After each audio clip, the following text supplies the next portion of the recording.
Hey, what's up, you guys? Your boy South Central. We back in the building. As you can see, today we got a different setting. You know what I'm saying? But I'm trying to give you guys this content, and I thank you guys for watching my last video on immigration. And it's a tough one. But today we're gonna get into Candace Owens. All right, on the transgender situation. You got Ray J from Carson, California, trying to bridge the gap between conservative women, right, Candace Owens, and transgender, because he brung a transgender person up to give their story, and let's see if it means anything, or will Candace Owens change her position because of how this person feels. Okay, and I'm gonna give my little commentary on the side to see if if I can add value to the conversation. Sometimes I get a little funny. I like to add a little, be I like to be a little sinister sometimes, but all in all, we're gonna keep it respectful, and we're gonna dig deep into what matters, right? Because that's fair. Um, Before we get into the video, I want to say I think Ray J is just a opportunist, right? There's nothing wrong with that. He's a capitalist at most. I don't think he's really trying to get anything out of this, because either way, we see where this is going as far as transgenderism, LGBTQ. We see where it's going, and we do have our own mindset when it comes to that, because it is it is a lot of why people pick the conservative side, because they're destroying our children, they're destroying our children's minds, and they're pushing their weight around when it comes to children. And most parents do not want that, especially at a very young age, and we're fighting back. And the government is fighting against those parents who don't want that. And this is where the bridge burns, okay? We can understand that you want to be different. You want to do what you want in your life. Fine. 18, do what the hell you want to do. Just don't impose your will on me. I won't impose my will on you, but I don't have to accept your lifestyle, right? That's the argument on the conservative side. I don't have to accept it. I don't want it around me. I don't gotta want it around me. That don't mean I'm a bigot. Da, da, da. No, don't call names. I just don't want you around me. Fair? Fair. Got it. Now, um, most of transgenders feel like they're oppressed. We're bothering them. We're out to look for them. We don't, and I will say this: we don't care about your lifestyle. A lot of times, we don't care about a lot of people's lifestyle just because you choose to be LGBTQ, queer, or all these other names and all that. We don't care. We're not looking for you. We're not checking for you. But you are imposing your will on us if you keep force feeding it to us, force feeding this agenda to us. And yes, we're gonna fight back at an enormous amount. And a lot of times we start subtle. Hey, okay, look, I don't want that. Leave me alone, man. Leave me alone. You start name calling us, like, okay, cool, fine. Name call. Just leave my kids out of it. Oh, now you got it in school without my permission. Time to go crazy. Time to get not time to set it straight. That don't mean I hate you. It just mean that you pushed the boundary that I was not willing to allow you to push. Is that fair? Now let's get into the video. Just because I've been so involved with the community, we've been doing not only TV shows, but we just been vibing, and we've been spending a lot of time, and that helped me, educate myself on a lot of new things. And so when I seen the interview, and we've talked before, and we've always been cool. So I think it's always important, if you feel something, to, like, call your people, see if we can sit down, see if we can debate it.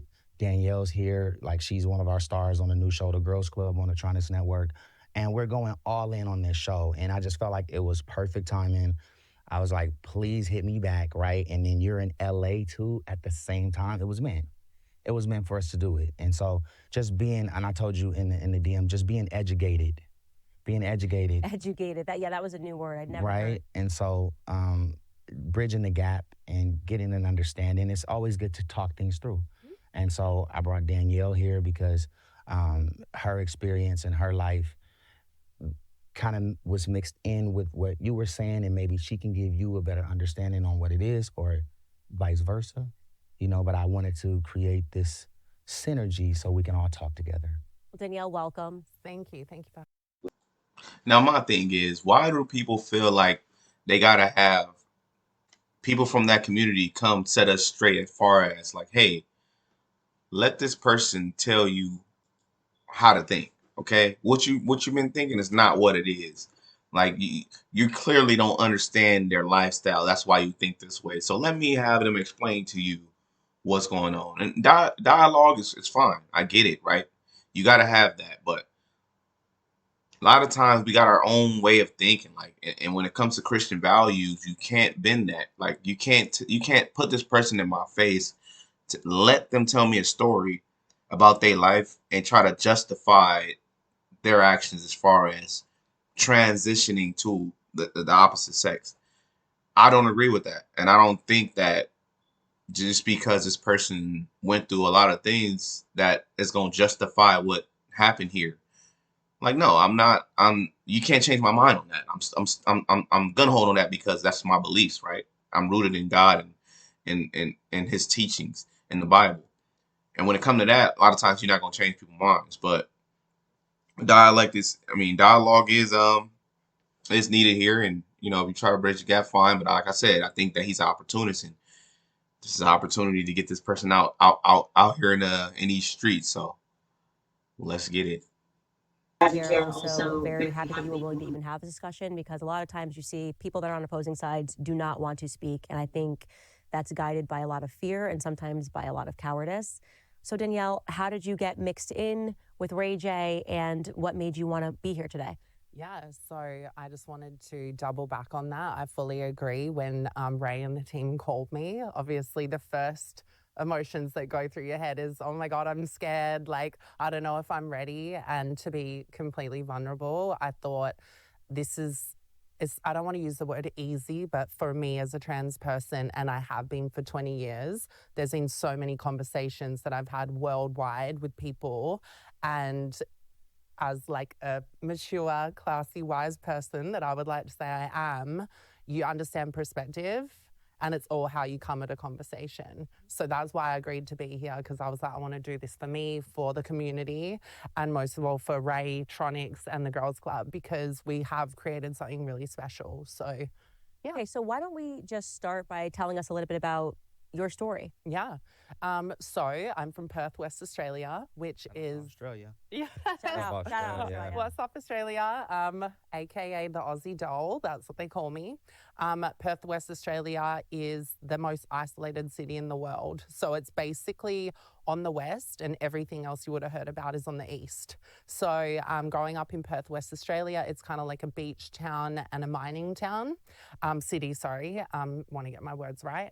And yeah, my experience as being trans dated back to, and I know this is controversial and people are going to be like, when I say it, but the first verbalization of me feeling trans was when I was 4.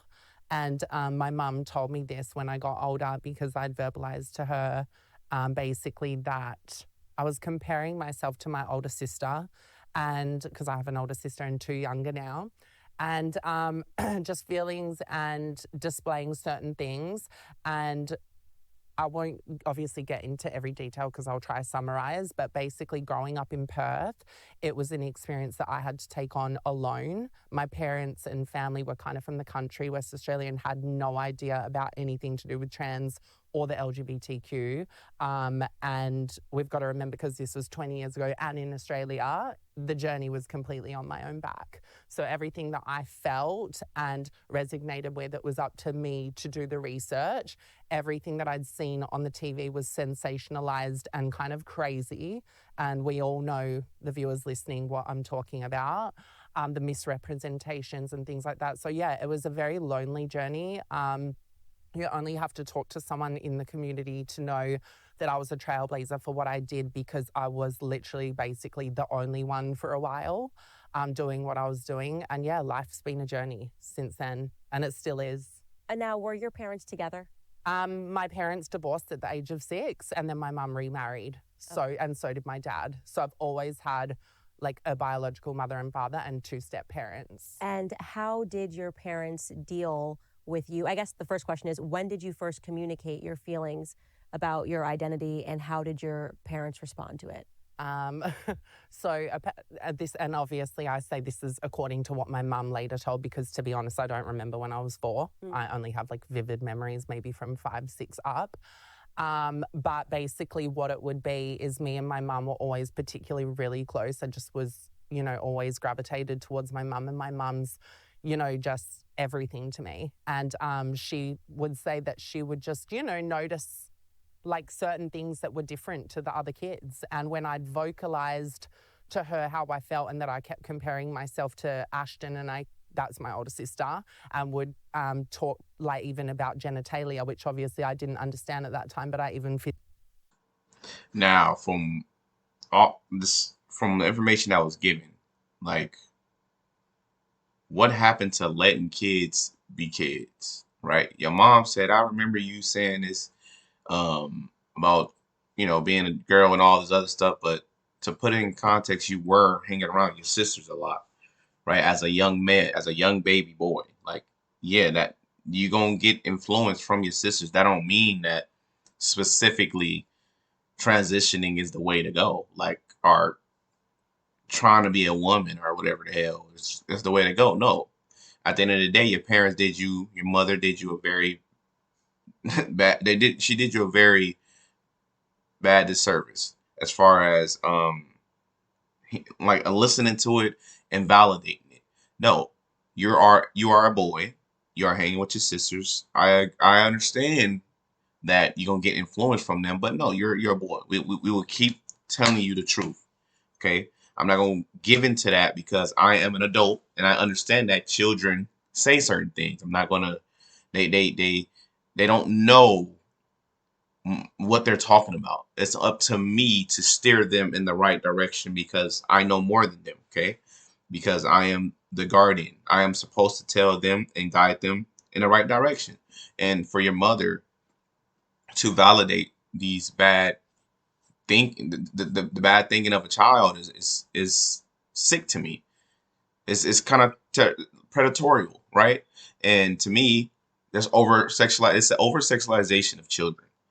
Why would she even align the two? Like, oh yeah, I remember you said that. Yeah, you're no. I don't care what you said at 4 years old. Doesn't matter what you say. You're a baby. It's my job to not only listen to you, but to steer you in the right direction. Right? You're going down the wrong path. But like I said, when women are in charge, um, in previous videos I said this, but when women are in charge, they're very emotional. Okay, I can see how the child could feel this way, and like I said, she might have been thinking she's doing the right thing, but she did a terrible thing for allowing her baby boy to be confused. Because if you ever in your mind think that you could turn into a girl just by getting a few surgeries and taking a few pills, you're sick, right? And I'm sick for even validating things that will never be true. It just won't happen. I'm sorry. It's like a downhill battle. It's like a downhill battle, trying to validate in your head that you're something that you will never be. And as a parent, it's your job to make sure your child does not go down that road of confusion. All right, you must protect them from themselves, because if I was held to what I said at 4 years old, as a 4 year old, where would I be now? I'm just saying that. Like, I wanted to be XYZ, whatever came to my head, I wanted to be. And if, as a parent, if you hear that, you just go with that, you're a fool's fool. All right. And we have to hold other parents accountable. We can't just say, oh, that's just their kid. No, like, bro, this is our community. And hey, I don't think that's the right thing for that child. You are being predatorial. You are hypersexualizing your child. Your child don't even understand what the hell a penis and a vagina is. And if they do know, I have questions. That is a person who cares. A person that does not care will lie to you. A person that will, a parent that will listen to what a 4 year old says and validate that and stamp that, you are sick as a parent. And like I said, from 4 years old, if you're getting that validation from your mother, I could understand why you feel this way. Because you've been getting validation this whole time up, like, oh yeah, yeah. See, I gotta be this because mama said that. And that's the person you respect. Oh, my sister, I'll be around my sister a lot, you know what I'm saying? Da, da, da, da. As you grow older and you start realizing that people are validating what you're saying, it's like, I must be. I must be. No. It's a lie. And shame on your mother. No shade. did things to myself that made no sense, kind of like to her, in comparison to why I wasn't like my sister when we'd have bath time and things like that. So that was the first verbalization. And then as I got older, it just got stronger because I was able to verbalize things more. But the interesting thing was, and once again, this is only my experience, and I'm just speaking today from a personal experience of being trans, when I was being really out there with my vocalizations about being trans, all of a sudden, when I had realized in school that it wasn't appropriate to be saying those things and it wasn't normal and it was weird or I could be bullied for it, I completely went the opposite and I never brought it up again. Okay. So that was kind of like late primary to full high school. It was never a topic to my family ever again until I graduated. Okay, so a couple of things that I'd like to ask as a follow-up. You answered how your mother felt about it. How did your father feel about it? Because I do think it is relevant that your parents separated when you were 6. Yeah, for sure. And they obviously separated for their own reasons. My mother explained to me years later when I had the maturity that they got a divorce based on just a complete lack of compatibility, you know, and people got married then just kind of because they had to and popped out a few kids.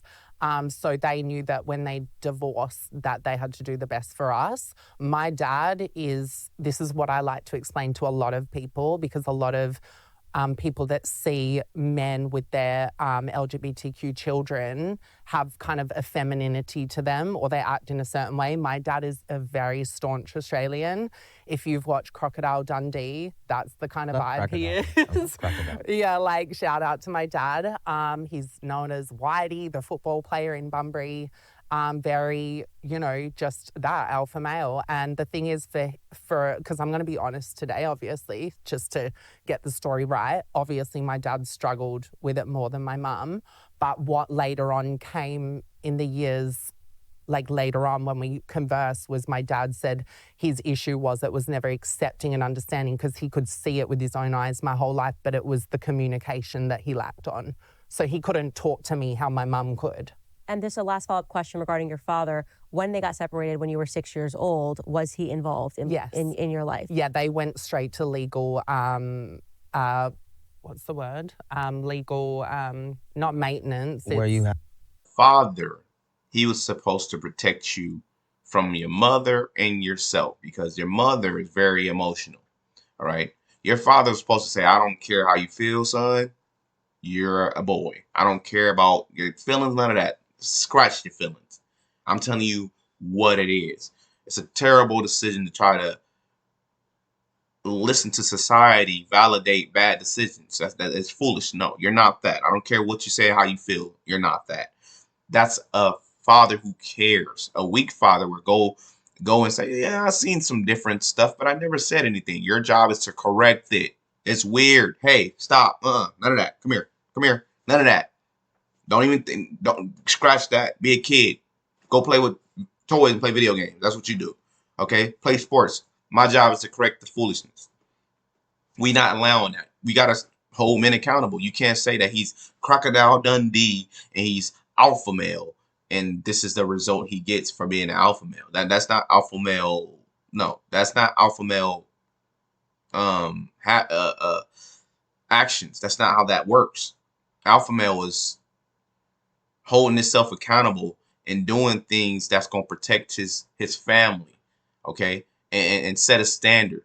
You turning like that is under his watch is foolish. It's very foolish. Now, when it comes to a child being 18 or growing up to be an adult, you can't do nothing about that, and I can't hold him accountable for that. But him watching you saying that, oh yeah, something was different and he didn't correct it at the time, then that shows that he can't be this alpha male Crocodile Dundee guy that you understand that you explaining to the audience. At the end of the day, he should have corrected that. He should have been there to say, hey, look, mom's just gonna allow you to say what you want and do all this, but look, you're a boy. Stay your boy, and no matter what you say, you're gonna always be a boy. No matter what you do, you're gonna always be a boy. I don't care if you get extensions on your legs, you're gonna forever be short. That's just an analogy. I don't care if you get breast implants or whatever. At the end of the day, that's not who you are. Okay, your kid's not gonna come out with this because it's not genetically compatible. That's not who you are. Okay, and if every person that plays into it think they're doing the right thing, they're lying to themselves and they're lying to you. Your father was supposed to be that rock. Okay, yeah, most men are just so messed up. They see black and white. Black and white it is. That's what we are. Right and wrong. Right is right. Wrong is wrong. And I'm not gonna bend on that. That's being a rock. Okay, that's being a alpha male. I'm not bending on my principles, and that's it. I don't care how you feel. And when you turn 18, do your thing, broskies. Let's get back into it. You have to where Like the rights of you get 3 days and 2 yeah, days, yeah. sorry, I can't think of the word, but yeah, they basically did it straight away that it was by the book. My dad had us every weekend and my mum had full custody for school hours and things like that. Okay. So, Ray J, I want to ask you this because you have young children, I have young children. And I'm glad, Danielle, that you were very honest about the fact that your mother told you that when you were 4, you said this and had done some things. And so she kind of says this was always there. Yeah. Because I have young children and I know how stupid kids are, and I say that with all love in my heart, but they say ridiculous things all the time. And one of the things that's been concerning to me is to hear so many celebrities try to, I guess, validate the stupidity of children and pretending and going, well, this must be real. Most notably what comes to mind, I believe Charlize Theron had a daughter or a son, but the story goes one day in the bathtub, my son or daughter looked up at me and said, Mommy, I'm a girl. And that was it. That Charlize Theron then allowed her child to begin transitioning. And that to me sounds like a mental disorder that the parent is suffering for some reason. And a lot of the times I've noticed this trend that it does tend to be single women that sort of encourage this thing. So I'd like to ask you if you have a son. And a daughter. And your son's how old? My son's 4. Okay, he's 4, perfect age. My daughter's 6. If your son was in a bathtub and your son said anything in the bathtub, Dad, I'm a mermaid, why would you then say, well, this must really mean that my 4-year-old toddler, who also thinks he can fly, who also thinks like Santa Claus is real and can squeeze down the chimney, why is it this thing that people go, oh, well, this must be a sign that my child's really struggling with identity? Yeah, I mean, I think that's very early. I would say just me being a new parent, right? And what's crazy about the mermaid thing, my son likes to follow his sister, right? He loves her, and whatever she does, he wants to do. Same with me back. I used to double dutch and jump rope before I, started to hang out with my friends. Just because I wanted to follow my big sister. She got a mermaid outfit. He wanted one. So I got him a mermaid. He wanted to be a merman because she was she was swimming with the mer. So I'm like, all right, you. All right, man. Being from LA, hey, Ray J, you in violation, brother. You in violation. Why are you playing into the foolishness? Why are you playing into it just because bro, boy is different from a girl. I don't give a crap what nobody say. I don't care if he had a kid, none of that. Difference. I want him to know that's the difference when he's young. I'm going to start you off fresh, nigga. You're a boy. I don't care about none of that. You grew up this way, she going to grow up that way. That's pink, whatever the hell you go on cheer practice, fine. Nigga, you playing football. Oh, I don't want to. I don't care what you want to do. At this point, you need to learn camaraderie. You need to learn discipline. You need to learn how to survive under pressure because it's hard. Those sports are hard. You have to push yourself. Girls more light. I got more lightweight. I can't put you through the same thing that I'm putting my son through because they live total different lifestyles, a total different thing outside of just having a different, genitalia. There's a big difference. But if you start raising them the same, they can confuse them. Because I thought I could do this. When you get to high school or middle school, get joked on, laughed at, he don't understand. But then you're going to find these awkward groups like the goth kids. You're going to find somebody who's going to validate this activity.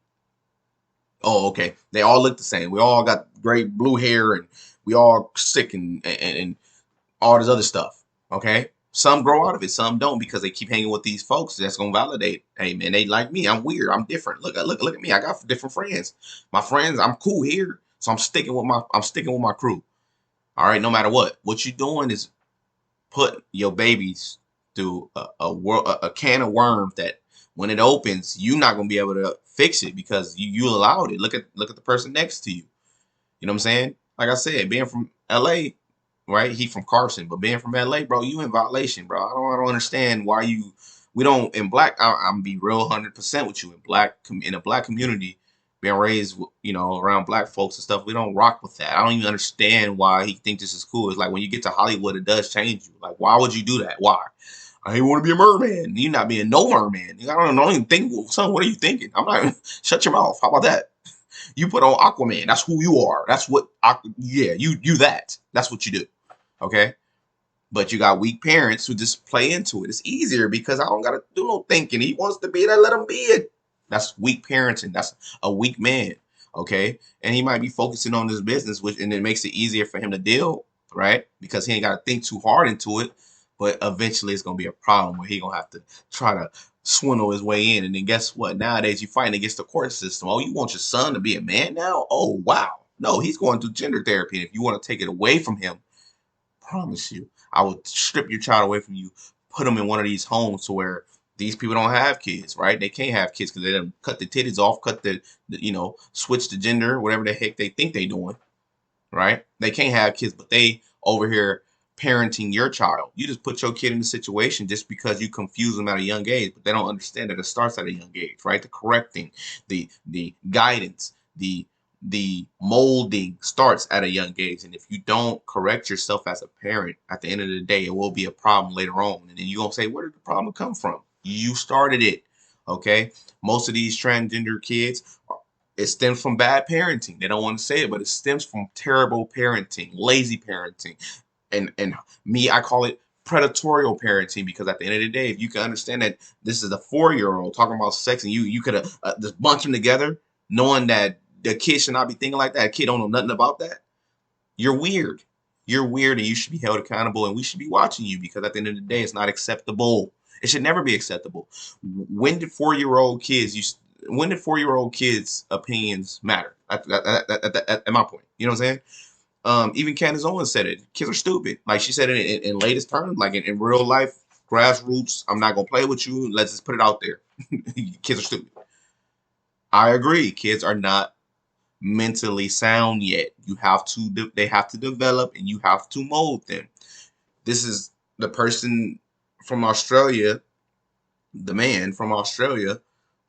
The man from Australia is a perfect representation of his father and his mother. Okay, their teachings, because his father meant nothing. His father didn't correct nothing. Okay, and this is where it lies. So this is a beautiful thing to see. This is a beautiful thing for people to understand that are raising children. Don't give into what a child says, and that used to be normal. That used to be like we didn't even have to talk about that. Like, come on now. Now, if you thinking, oh, my 4-year-old is talking like this and I don't know what to do, you need to. I don't know why you had kids, bro. If you're letting a 4-year-old dictate anything, this is crazy. Let's get back into it, guys. You want to be a merman? Then cool, I'll get you one. But I didn't think of it in the sense of that yet, just because, again, they're young and they're learning things as they go, And I wanted to piggyback off that as well, sorry to cut you off, that was like a really valid question, but I have to state that with my mum, what she did was, it wasn't a validation of really how I thought and acted on it straight away. My mum was a listener. So my mum never shut me down for the things that I'd verbalize, but as for absolutely the problem. Don't listen to kids. Listen to me. I'm the adult. You listen to me. I'm not listening to you unless you're hungry.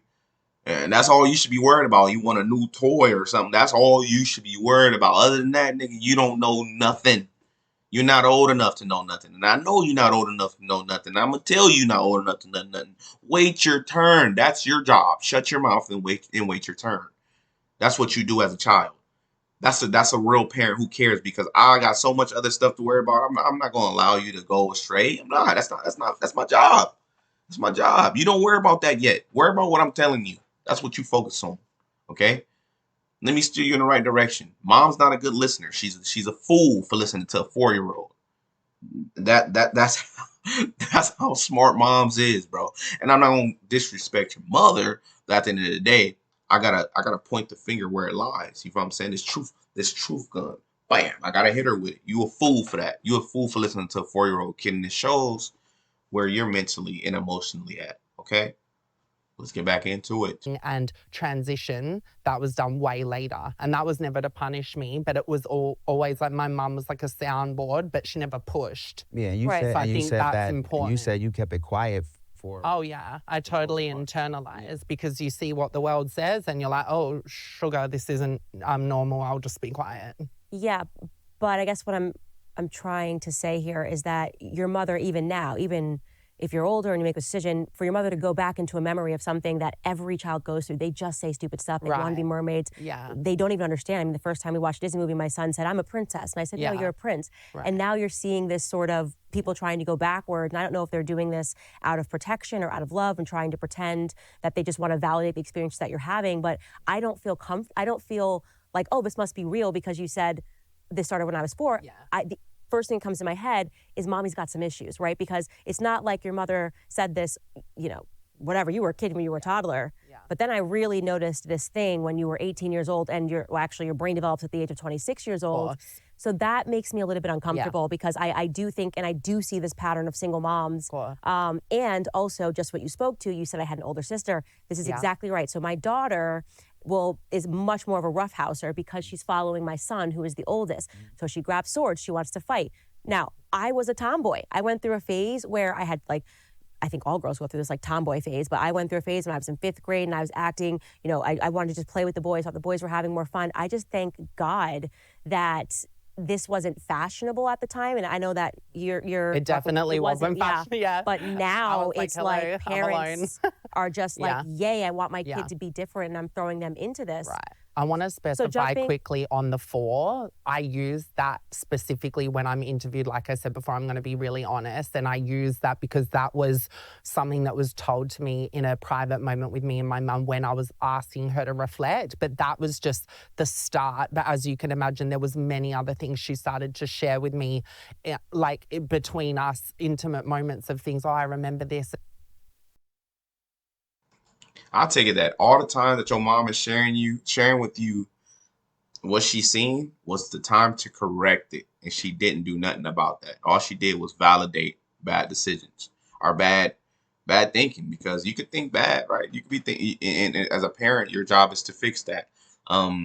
If I was held to what I did in my past, as far as growing up in South Central, right, gang banging, shit, I had piercings all over my face, that pierced all everything, bro. You would think I'm a total different person at the piercing up here. Like, bro, if I was held to what I was back then, bro, like I wouldn't even look the same. People wouldn't even respect me for real as a grown man. Like you go through things as a adolescence, but then eventually you grow out of them.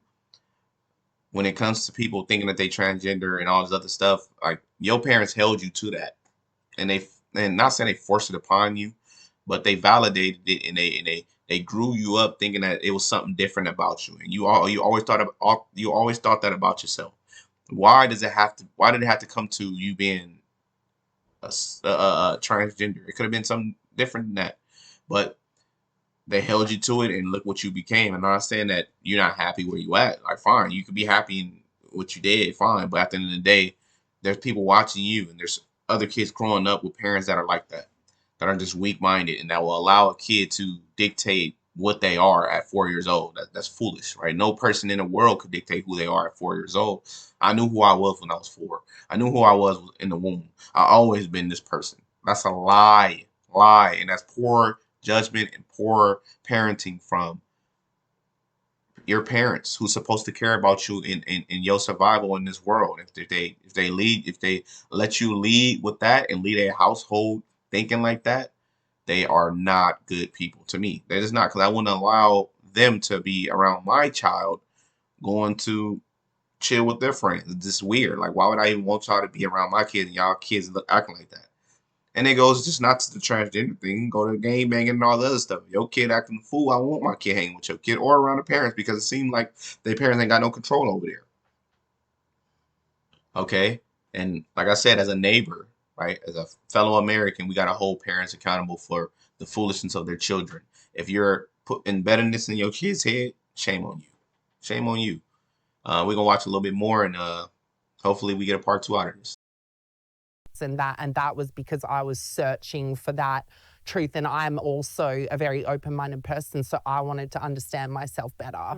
So I get what you're saying, but it's almost like I have to use that as a benchmark.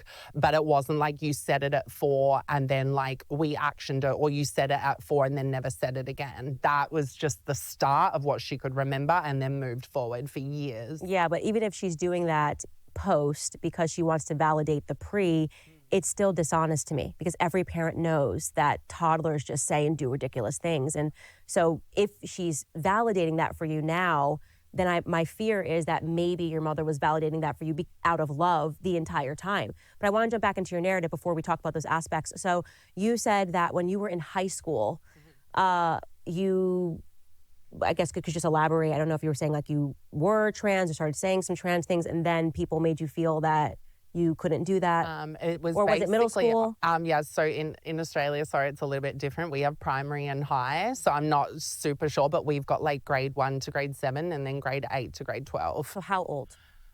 So it would have been from like the age of 10 to like the age of 17, where I was in the moment. But I wanted to clarify that I never used the word trans growing up because I didn't have the education of what that word was. How I identified is that I felt like a female, but I just was aware that that wasn't possible at that time. That's the best way I can put it. Yeah. I was just like, I'm a girl, but unfortunately that's not. It's still not possible. That's just how that's all I can verbalize it as. But the reason why other people caught on to that is because every day of my life, people literally were like, yeah, like she, her, girl, I would cross the street and they would be like, good morning, ladies, and then everyone would laugh. Like it was this known thing that people weren't being like trans or derogatory things at school, but they were literally like, what the hell are you? Wait. Without using swear words. So that's interesting. So why would somebody say good morning girls to you if you weren't presenting as trans? Because that's what I'm saying, that's how feminine I was. So you in were literally feminine. a school uniform, presenting as me, just like whatever, was perceived by the public as female. Okay, so I believe that you can be you can act feminine. That I totally believe. It wasn't really acting because it was a visual response. You know what I'm saying? Like, you know, the lollipop ladies that I'm not sure if y'all have them in America, like with the sticks, like stop, go. So it wasn't like an act of me prancing or anything. It was just the visualization. It was the head, And basically. I've grown up, just growing up, and I've had friends who were more feminine in class than, you know, other people. So But they wasn't a girl. even at a young age, what people wanted to be and what people liked. But I still think even in liking and loving, pertaining to like the job at hand, the execution, being on time, making sure the work is done, I think that's what matters. And I think the privacy of like people's love and affection sometimes to me is TMI to the job at hand and to what we are and what we're all trying to accomplish in our goals. So but I guess my question is, and I'm agreeing with you, actually, we're in radical agreement here because I've gone to school and I've seen boys that are feminine. Yeah, at a young age. I didn't graduate with a single trans person. Those people did not decide to go trans now. Obviously, there's been an explosion of the trans agenda. They were just gay.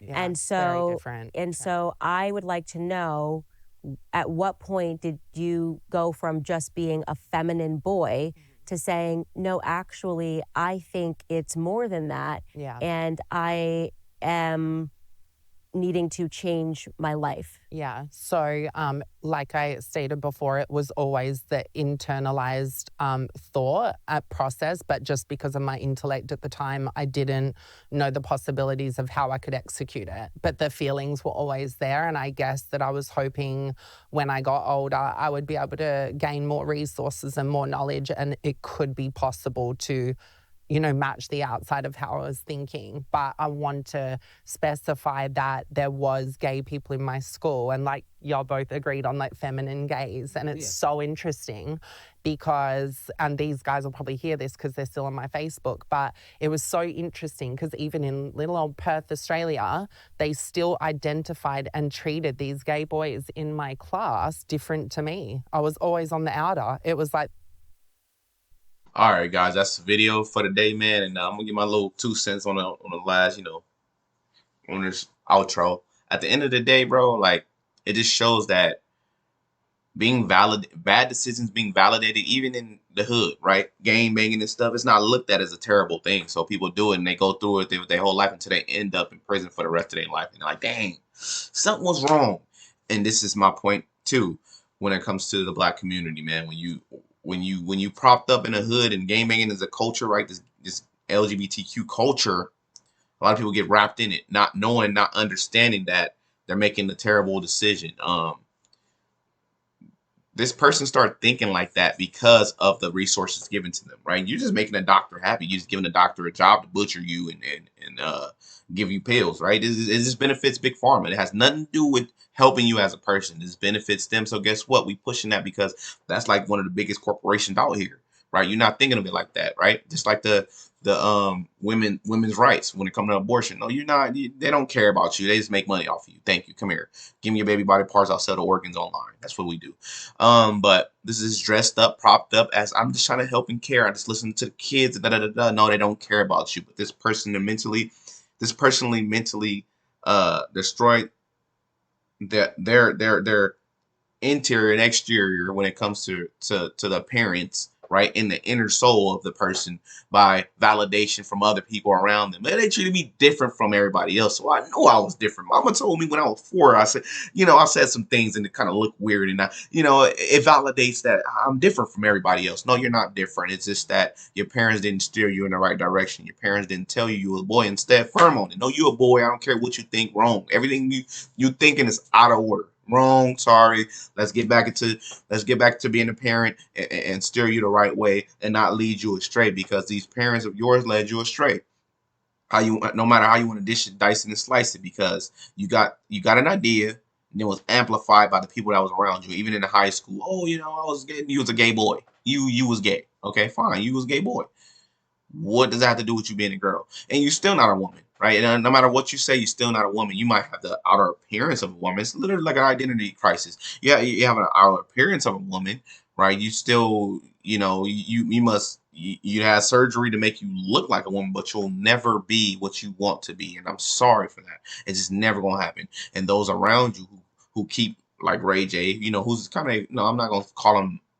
I'm gonna just call it like it is. Who's exploiting you from what you are, because they know the uprising of LGBTQ and the funding of them, and the corporations who gonna back you because you're funding of them and the agenda, right? You're funding the agenda, so they're gonna fund you. So at the end of the day, you exploiting that person. But at the end of the day, um, you're wrong.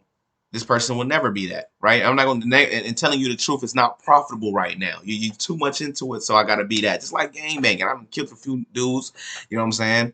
I mean, I can't change my life because I got a felony. I might as well just rock it out. That's what they do. I'm gonna rock it out. Yeah, man.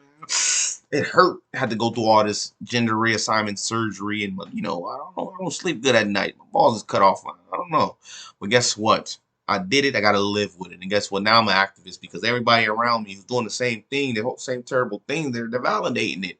I can't stop now. I'm a hero. But life is crumbling. And I'm not saying that this person's life is crumbling. This person might be happy with their decisions, but you got to think about the other side too. Okay, but it seems like in this boiling pot, society had a lot to do with this person's decision, because especially, she seeked it. He seeked it. He wanted to know, what more can I do to look like this? What more can I do to actually, like, this idea in my head of who I am? What more can I do to look like that? How can I act it out? Who's going to help me be amplified in this identity crisis that I'm having, right? The more resources it became, the more it validated this person's thinking, right? The more this person kept thinking that, the more people amplified it. Oh, no, that's a girl. Women, ladies, no, you may have took it that way. They may have not been talking to you, but also a lot of people don't want to hurt people's feelings, right? If you think you're a girl, I mean, a lot of people are not gonna say nothing, especially nowadays. But I'm gonna say what it is. You're not a woman. You're a male, right? Just because you got all these surgeries and you want us to look like a woman, it will never happen. I'm sorry. But that's a person that care about you. You might think I'm a terrible person. I'm not. I'm just a person that care about you. Yeah, I'm making a YouTube video reviewing it, but I gotta understand too, me being a father, the steps to prevent that from happening to my child. And that's what your parents didn't do, man. And Let me know what you guys think. What did you guys get from this message, man? Because to me, it's a life lesson. It's a life lesson for me because raising children is not easy, okay? And every little bit of things that they do, you have to watch. You have to be observant, and you have to correct certain things, okay? Don't just listen to a 4-year-old, especially nowadays. Is that it's okay for people to say, "Oh, I knew when I was 1 year old. I knew that was hypersexualization of a child." How the hell do you know anything about anything at 1 year old? How? I knew when I was this young. No, it's just sick to me. It's very sick, and as a parent, it hurts my soul to know that these children are out here thinking like that because their parents are so lazy and not willing to correct certain things or certain thought processes, which become habits if they're not corrected. Um, I feel bad for them children, man. So let me know what you guys learned from this. If you learned something from me, man, I don't know. Was I wrong? Was I in the right spot? I don't know, man. But we gonna get the lighting right. I'm at my mom's house, man. Right, visiting moms and out in California. So we got a different outlook at things. Might not be the same as it usually is, but we're gonna get back to it, man. Thank you guys again for watching this video. It could have been anywhere else, but you're here with me, man. South Central family. We out.